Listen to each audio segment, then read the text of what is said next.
Let's start, Joshua. We always let you kick it off when your Buckeyes show out like they do in prime time. A 2-touchdown victory. TreVeyon Henderson and Marvin Harrison, two gigantic playmakers. TreVeyon Henderson comes back and goes for over 200 scrimmage yards in the game. What's your number one takeaway for your Buckeyes staying undefeated again? I personally like the way that they're winning. It was a little bit uncomfortable for me early on in the year. Y'all went through the growing pains with me here, but the idea that they do not need to put up 40 points on a given night, I like that. I really do. So it starts with the defense, and there were some moments where Wisconsin was able to drive the football. I think that was good for Ohio State to feel that type of having to respond. There were sudden changes that they had to respond to as well off of turnovers. And I think generally was a pretty good response there. But ultimately, when you have playmakers, and we saw what Marv did, we saw how important TreVeyon Henderson is to that game plan. I've been saying for the weeks that he's out that it certainly helps to have a guy like that in there. They had Emeka Egbuka available and didn't use them. I think it's good. I think Kyle McCord is the biggest thing that needs to come along. And when he does not turn the football over, I think he is good enough because he's surrounded by great talent. He's surrounded by really good scheme. But if he gives the football away, it becomes much more difficult for Ohio State to be the team that they can be. Yeah, and you don't want to stamp that in his head, too, because he's played well and he hasn't had a ton of turnover problems.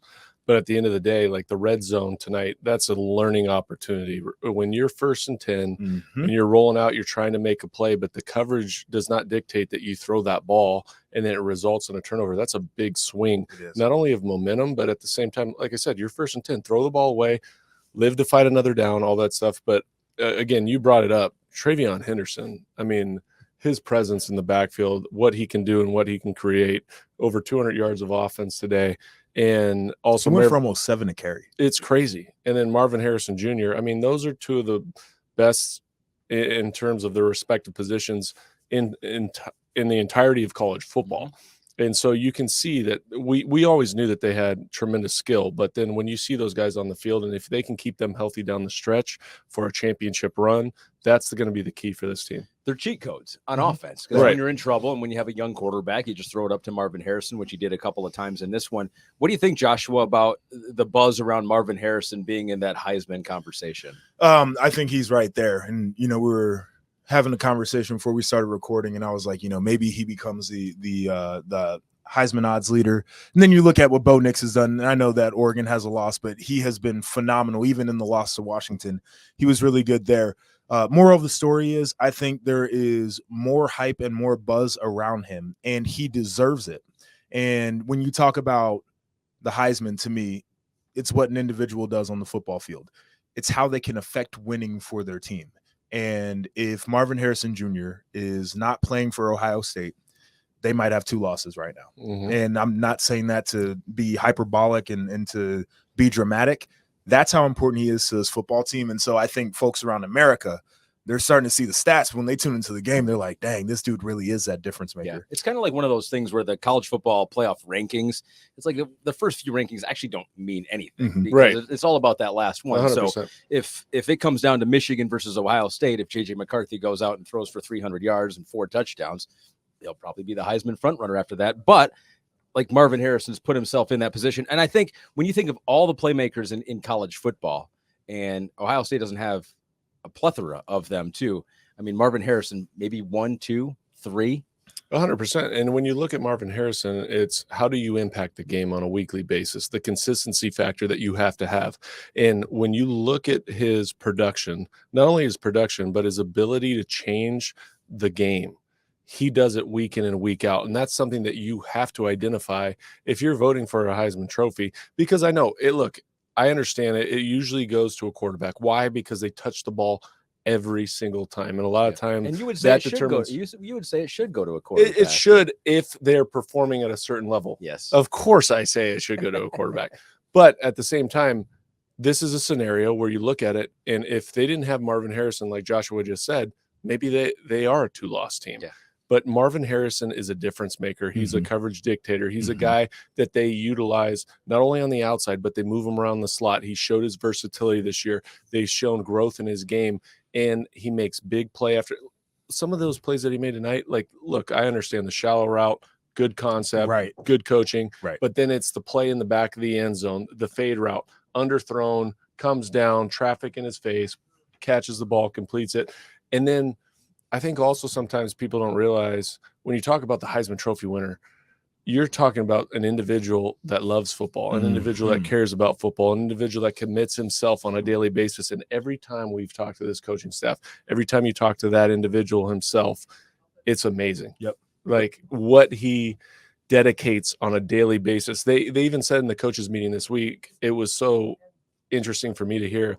He's like, we've got to be careful sometimes when we try to implement certain plays, because if we don't use those things and he thinks that we are going to, they're going to go out, he's going to go out in the field and spend time on it. He's going to go out there and spend 30, 40 minutes to make sure that he is technically right on how he's going to run the route. And that's what I appreciate about a guy like him.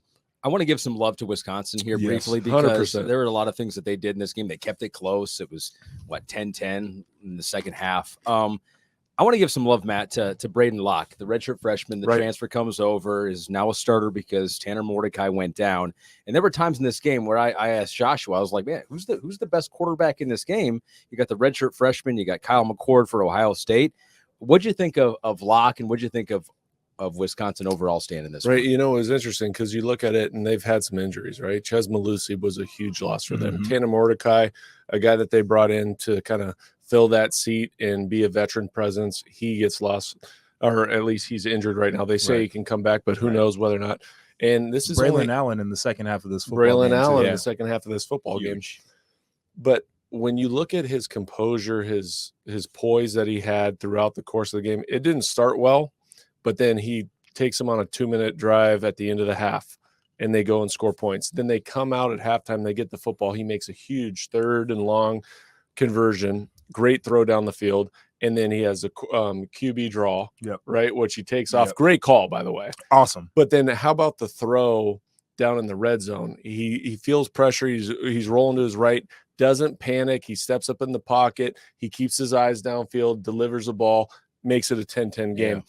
I mean, that's where you see guys like him grow up in front of your eyes as an audience, because he hasn't had a lot of time on task. He hasn't been in these situations, and game speed is completely different than when you're practicing and you're going out there. You could be the best practice player. We've seen them. Oh, yeah. And then all of a sudden, when the lights come on and you see that game speed, it's a lot. It's a panic. It's different. But you're going up against one of the best defenses in the entire nation. Yeah. And even though it was that circumstance, I felt like he stepped up even late in the game when it was backed up and he converted the 3rd and 15. Yeah. I mean, he made some plays. Again, they are talent deficient right now, comparatively speaking, to Ohio State. But the way that he battled, the way that he continued to make throws in big situations, I thought it was an outstanding performance for a young guy. And I'll say this too, is there is a polish that he needs to put on his game because he's young. Some of the throws that he made, though, I'm sitting here like, wow, this is going to be a really good player, right? Like, he is a guy that I think can really impact winning for Wisconsin football into the future. And it's not all of the time right now because he's still in a development phase, but he's in a second start. But you look at this dude and you're like, he's cut from a different cloth. I agree. There were some fun moments out there. And if you're Luke Fickell, and if you're a Wisconsin fan, I know you love Luke Fickell, your former coach at Ohio State, that going to be headed in the right direction. They're going to be a force in the Big Ten. And I'm telling you right now, too, the way that they battled out there, that's what he wants them to be. And he has been trying to impress upon them that they are fighters to their core.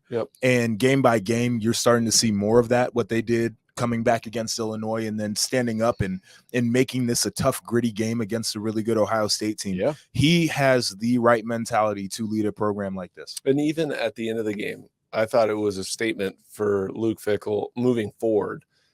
They get a stop when Ohio State gets the ball back. They're down 2 scores, and they go and get a stop, right? Call and get the ball. Call a few timeouts, get the ball back in your offensive hands, and see what they can go do. That is progress for this program. 100%. Yeah, I give them a lot of credit. They kept it close. And there's someone in this room that came in 2 days ago and said Wisconsin will definitely cover, and possibly win. It wasn't me. You had the half a point. Guess what? It was- 14 and a half. The was half. the The score. hook is what saved what- you.